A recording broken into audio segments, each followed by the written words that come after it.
Hello guys, today our topic is Salem university Indianapolis. అదేంటి ఈరోజు సడన్గా యూఎస్లోకి వచ్చేసారనుకుంటున్నారు కదా? ఏం లేదండి, రోజుకి ఒక యూనివర్సిటీ ఒక్కొక్క కంట్రీ నుంచి చేద్దాం అనుకుంటున్నా.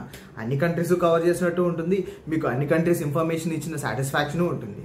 ఓకే, సో ఈరోజు మన టాపిక్ ఏంటి అంటే యూఎస్లో ఉన్న సేలం యూనివర్సిటీ ఇండియానాపోలిస్ క్యాంపస్. అసలు యాక్చువల్లీ ఈ యూనివర్సిటీ వెస్ట్ వర్జీనియాలో ఉంది. చాలా ఓల్డ్ యూనివర్సిటీ. ఈ యూనివర్సిటీ 130 years ఓల్డ్ యూనివర్సిటీ. ఈ క్యాంపస్ కూడా 100 acres క్యాంపస్ ఉంటుంది. ఓకే, సో చాలా బిగ్ క్యాంపస్. మీరు ఒక మంచి ఎన్విరాన్మెంట్లో మంచి యూనివర్సిటీలో చదువుకుంటున్న ఫీలింగ్ వస్తుంది. ఓకే, సో ఇవన్నీ పక్కన పెట్టేస్తే రిక్వైర్మెంట్స్కి పోదాం. అసలు ఏం ప్రోగ్రామ్స్ ఉన్నాయి అండ్ వాటి రిక్వైర్మెంట్స్ ఏంటో తెలుసుకుందాం. ఉన్న ప్రోగ్రామ్స్ రెండు: master of science in information technology, cyber security ఉంది, డేటా అనలిటిక్స్ ప్రోగ్రామ్ ఉంది.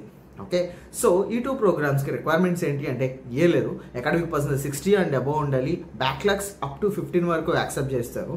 ఇన్ కేసు నువ్వు టోఫెల్ రాసి ఉంటే 78 స్కోర్ ఉండాలి. అదే నువ్వు ఐఎల్స్ రాస్తే 6.0 సరిపోతుంది. అండ్ డ్యూలింగో కనుక రాసి ఉంటే 110 స్కోర్ ప్లస్ ఉండాలి. అదే నువ్వు పీటీ కనుక రాసి ఉంటే 60 స్కోర్ సరిపోతుంది. అఫోర్డబుల్ ట్యూషన్ ఫీ, అబ్బా చాలా తక్కువ ట్యూషన్ ఫీజు. స్కాలర్షిప్స్ కూడా అవైలబుల్ ఉన్నాయి. వీసా సక్సెస్ రేషియో కూడా బాగుంది. సో ఇన్ కేస్ ఒకవేళ మీరు ఈ యూనివర్సిటీ గురించి ఇంకా ఎక్కువ ఇన్ఫర్మేషన్ తెలుసుకోవాలి అన్నా, ఈ యూనివర్సిటీకి అప్లికేషన్ లాంచ్ చేయాలి అన్నా, please contact us. We're ready to serve you 24/7. So don't hesitate to call us. Thank you so much.